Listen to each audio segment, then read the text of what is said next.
Mga ka-DIY, welcome back to our YouTube channel. So for today nga pala, isi-share ko sa inyo itong aking 3,000 pesos na solar portable power station. So yung 3,000 pesos na yon, pwedeng 3,000, pwede siyang 4,000. Kasi depende na lang sa model na bibilihin nyo ni O2.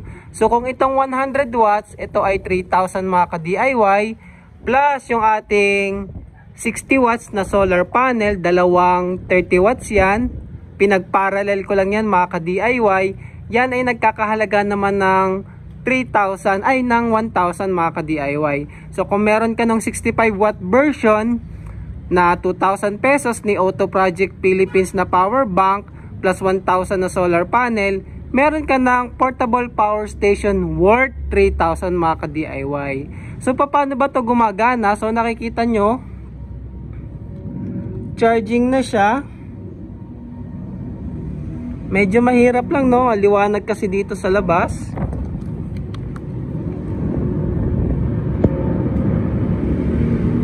Nasa 24 watts siya ngayon kasi kulimlim mga ka-DIY.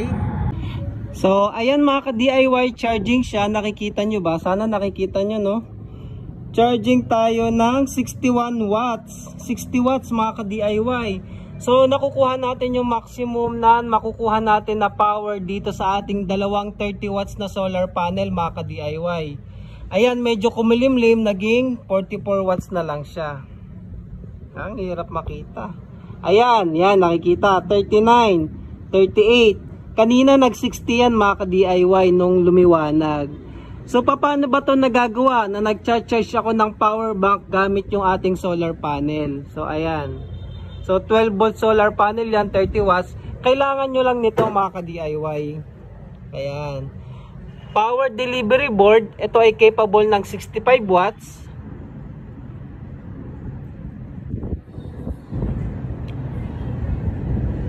Ikakabit nyo lang yung positive at negative ng solar panel. Ayan. So pag naikabit nyo na yung solar panel, nakaparallel nga pala yung dalawa na yan, papunta dito, positive, negative. So i-charge nyo na yung power bank, power delivery board kasi to. So kaya na niyang mag-output up to 65 watts, which is capable naman yung ating solar panel na 60 watts. Para i-charge ang ating power bank mga ka-DIY. Ayan. So portable power station na to mga ka-DIY. Bakit? Kasi pwede mo nang paganahin yung laptop dahil nga meron siyang 20 volts, 12 volt devices kagaya ng mga DC fan, router. Pwede mo nang isaksak lahat yon sa kanya mga ka-DIY. Gamit lang kayo ng power delivery decoy. So di ba? Ayan, kumulimlim na naman, nasa 24 watts. Pero kanina talaga nag 60 watts siya mga ka-DIY. So nagtataka pala kayo bakit nga pala dalawang 30 watts yung ginamit ko, bakit hindi na lang isang malaking 50 watts o kaya isang malaking 60 watts. Pwede naman yun mga ka-DIY, pero kasi ang design ko dito sa solar panel na to ay briefcase to mga ka-DIY. So gusto ko kasi siyang compact, pwede kong dalhin sa camping. So ayan, natutupi to. So tanggalin ko muna ha. Natutupi yan. Ginawa ko siyang foldable na solar panel para pwede ko siyang dalhin kahit saan mga ka-DIY. Mas compact. Ang hirap kasi nung isang malaking 50 watts o kaya isang malaking 60 watts. Ito mas compact yung design niya mga ka-DIY. O ayan o, diba? Meron na tayong solar panel briefcase. So ang ganda ng design niya. Ito lang naman yung ginawa ko dyan. Kinabit ko lang tong dalawang bisagra na yan na maliit. So butasin nyo lang yan ng drill, dalawang bisagra, tapos nilagyan ko lang dito ng handle para mabubuhat ko siya ng madali. And then ayun, ibubuka mo na lang siya mga ka-DIY. So medyo mahirap ha, wala kasi akong tripod. So ayan na siya, na-open natin mga ka-DIY. Tapos meron ako ditong stand, ito ay kasama naman pag binili tong solar panel na to.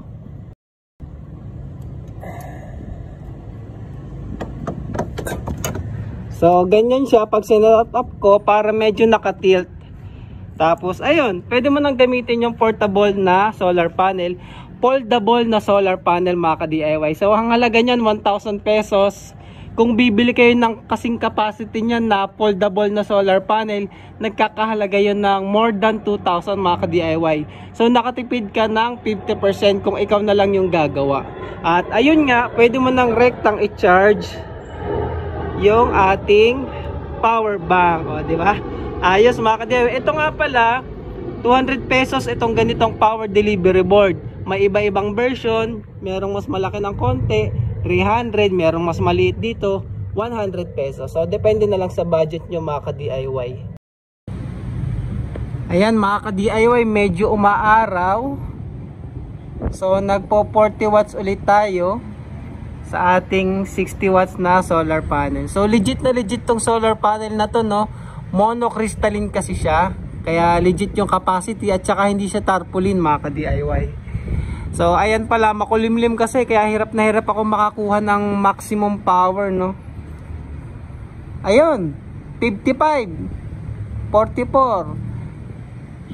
So nagpo 45, ayan, no? 60 watts mga ka-DIY, legit. So 60 watts. Yung 60 watts na solar panel na yan, saktong-sakto na yan para sa 60 AH na power bank mga ka-DIY. Kaya niyang punuin sa maghapon itong power bank na to mga ka-DIY. So ayan, no, sakto 60 watts talaga. So maximum charging tayo sa ating power bank gamit yung ating 60 watts na solar panel. O ayan. Tapos kukulimlim, darating yung ulap, bababa ulit siya. So ayan lang mga ka-DIY, kung gusto nyo magkaroon ng simpleng solar setup, ganyan lang yung kakailanganin nyo mga ka-DIY. Isang power bank na kaya yung power delivery at saka 60 watts na solar panel. Ready na kayo sa emergency mga ka-DIY. Hindi na kayo mawawalan ng electric pan, power sa inyong cellphone at sa inyong mga router. Pwede na to na pang emergency backup mga ka-DIY. At saka sa amin nga, magagamit ko to sa camping namin mga ka-DIY. So yun lang, maraming salamat mga ka-DIY.